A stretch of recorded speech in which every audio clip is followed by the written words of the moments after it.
Hello there guys, and welcome to another Lulsis video with me, Squirrel, and in this video I'm going to discuss Elise Jungle in patch 5.23. Now the great thing I like about Elise is, well, not only do I main Elise, but I still think Elise is going to be one of the, I don't want to say stronger picks because it's mainly AD focused, but I still think she's probably one of the only AP jungles that you can still pick top tier and actually still have a chance of winning. So I'm going to be talking about her again, similar to the Nocturne video. I'm going to be discussing the runes, the masteries, the skill order, the item sets, and jungle route, etc, etc, all of that good fun stuff. So let's jump right into it and get into the runes. So as you can see on screen, for my Elise Jungle page I run very simple ability power marks, armor seals, magic resist glyphs, and ability power quintessences. Now I know for these you can kind of mix and match. You can kind of go some CDR and glyphs if you want a bit of early CDR for the cocoons and whatnot, or you can go magic pen or hybrid pen marks as well. I've also done that, but I prefer having the plus 20 ability power that it gives you. The armor is good for the early jungle clear, and the magic resist is good all around because most mid laners, especially like mostly mid and support, seem to be mainly magic damage currently.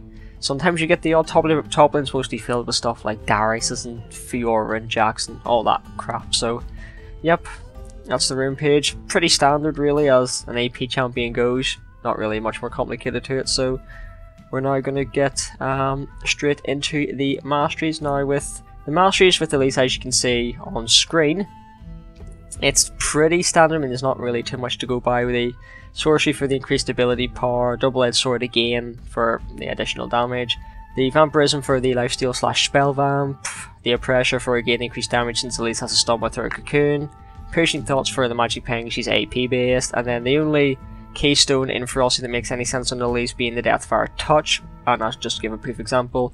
Your damaging abilities cause enemy champions to take magic damage equal to 6 plus 50% of your bonus attack damage and 20% of your ability power over 3 seconds. Area of effect and damage over time abilities apply half, which doesn't really apply to Elise because, yeah, no damage over time ability. So yeah, pretty standard there. And then we go into 12 points in the cunning tree. I went for the Wanderer 12, I went for the movement speed here rather than the savagery. I might switch that, so I may or may not, you'll see depending on the video if I change that or not. But I've tested the movement speed because it gives it out of combat and it allows me to get there quicker, especially when you're in spider form with boots.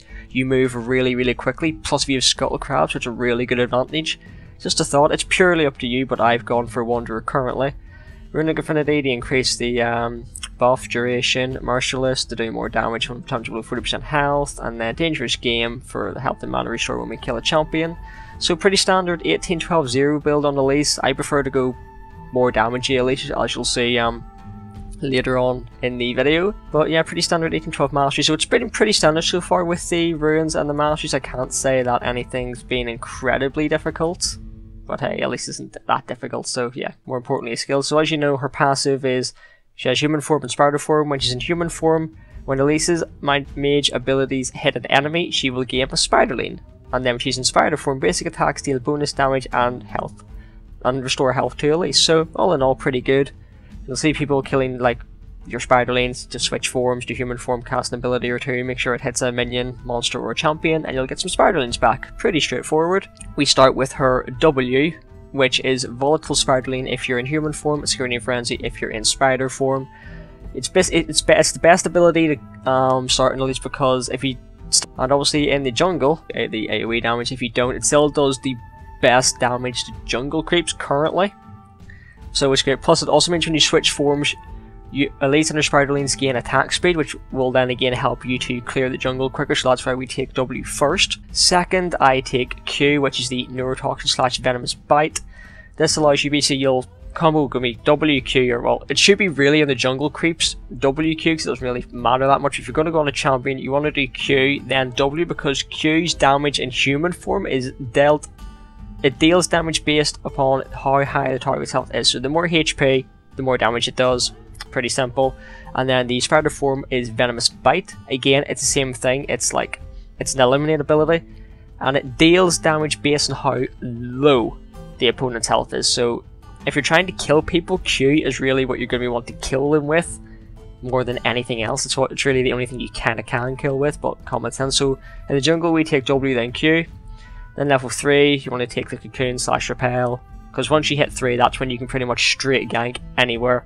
It's absolutely amazing. Then also her ultimate being spider form, you have that at the start of the game. Not really that big a deal. You have little spiders that follow you, etc, etc, etc. You get more movement speed, all that kind of stuff. And the good thing is, if you target for example, if you go up to say the mid laner, you W the mid laner, then you switch forms and then do Q or just normal attack, all your spider leads will then attack that target. So nice little handy tip there if you didn't know that. But for the skill order, we take W first, but then I max Q first, it'll do the most damage. I max Q, then I tend to max W because then I get more purely just to get more damage. But if you want to be more of a help to your team, if you're doing say ranked fires, more to help your team, you can max E second to lower the cooldown of your cocoon / repel, so you can CC more people. And then if you even want to build some CDR, I mean, as you notice I've not mentioned any CDR up to this point, purely because I don't think it's needed, because this build that I'm going to tell you about in a second or two is meant to be a purely, well, I say purely, it's going to be mostly a damage based build with Elise, because I find it's more fun and it actually, pardon me, it really works. But now that that's been covered, I'm going to go into the fun bit, and maybe slightly controversial bit. It's going to be the item build I like to go on Elise. So yes, Runeglaive got nerfed, but I would still much rather take that over taking Cinder Hulk, just because, again, damage wise. So again, you're going to start with, I still think Machetes is better than the Hunter's Talisman. I'm always going to think that's better because it's so dumb. Just not going to get started, but yeah. So that and some health potions. I still don't think the healing potion is that good. Honestly, I'd only get 3 health pots at least for the first clear. So you do that for the first clear, go back. Again, I get Tracker's Knife, and then when I have enough money, I buy Runeglaive, because it'll give us the nice ability power, the extra mana, the cooldown reduction, and it pretty much acts as a Sheen, you know, Lich Bane Sheen proc, which is fantastic. So I get that first. Then the next item I like to get is, you'll notice now there Leandri's Torment is there. Now I don't rush full Leandri's Torment, I rush Hunting Guys first. So just literally get the 1500 gold, I believe it is, get Hunting Guys, and that'll give you the extra bit of magic pen and stuff, which is amazing. But I don't complete that, just because I don't think it's worth rushing after that. I like to work on getting a Rhyalized Crystal Scepter, purely because it gives us because Elise is kind of low health base and we haven't really built any health in anything else anywhere in the build. I like to, if I have the money and the team's ahead, I go Lazy Large Rod for 1250, because it'll give me more damage, I can snowball quicker, it usually works better that way. If you think you're even or slightly behind, or you just feel you need to be a bit more tanky, get the Giant's Belt first for 1000 gold, be a bit more tanky, fantastic. But over when you finish the item, the 400 health, the ability power gives you, and the slow is amazing, because you can like the slow and then chase people for days as Elise. It's unbelievable. And then from there, by this point, you should already have, in my opinion, Sorcerer's Shoes, again, Magic Pen, because it's pretty much going to be full damage Elise. If, in your opinion, if you think you need to be more of a tank threat, you can go Mercury Treads in this instance, but I'm not going to do that. I prefer Sword Shoes, so I can 100 to 0 a target, which is absolutely fantastic. It's a lot of fun. But if you feel you need to be a tiny bit tankier but still want to do damage, you could always get a Zhonya's. Now, I don't always buy this item, because I would rather, if I want to be a bit tankier, I'd rather actually get some tank items rather than a Zhonya's. But it's always a worthy pickup if you find yourself, like, if you're literally carrying the game, doing a lot of damage, killing say 2 to 3 people a fight sometimes, and you're getting focused, then you can always get a Zhonya's, because it might save your ass. So it's still worth the buy.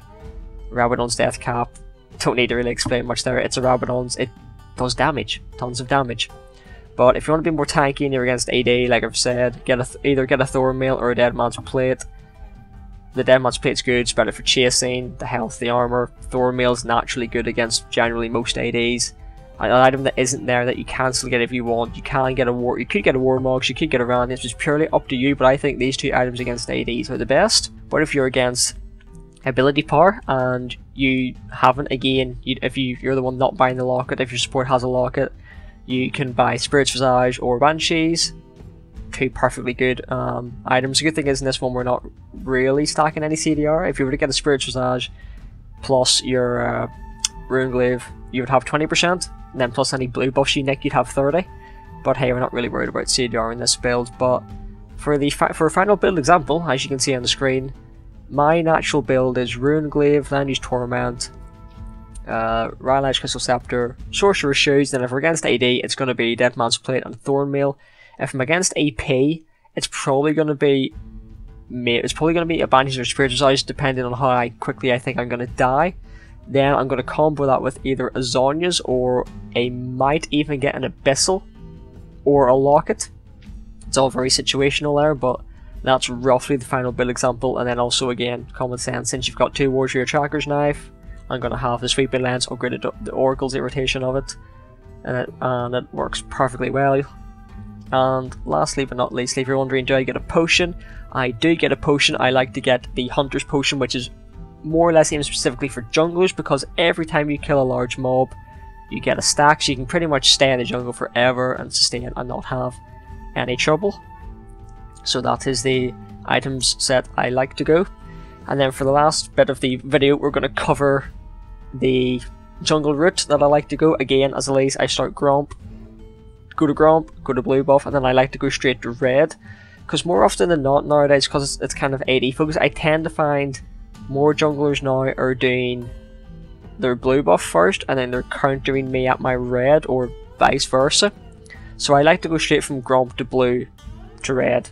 And the good thing, because Elise has so much sustain and her Spiralines can tank, and you now have the Smite charging quicker and on time, it's so easy. So yeah, if you get invaded, shouldn't be too worried about it. I think you'll still probably kill whoever invades you, or if you know for a fact you're going to get invaded because you've seen wards, you can walk the long way around to red, sit in the bush just across from red, wait till you see them start it, let them start it, and then go kill them. Fantastic. And then obviously other than that, you can get crab, try to find a gang, or otherwise just go and clear the rest of your jungle. But that has been my guide on Elise for patch 5.23, but this should also work for a majority of patches unless they drastically change Elise or how AP affects her in any way. But I hope you guys have enjoyed this video. Any feedback, comments, anything like that, just stick them below the video and I'll be sure to have a look. Any links that I talk about in this video, or I feel that it might be needed, will be in the description, such as the Twitter for the Lulsis YouTube channel, my own personal Twitter, and my own personal Twitch. Just in case anybody first sees me streaming, I might stream, post it out, you can always come watch me play the champions and see, I can maybe talk more in depth about some of the guides I've done. But other than that guys, thank you for watching, and I shall catch you all next time. Bye bye.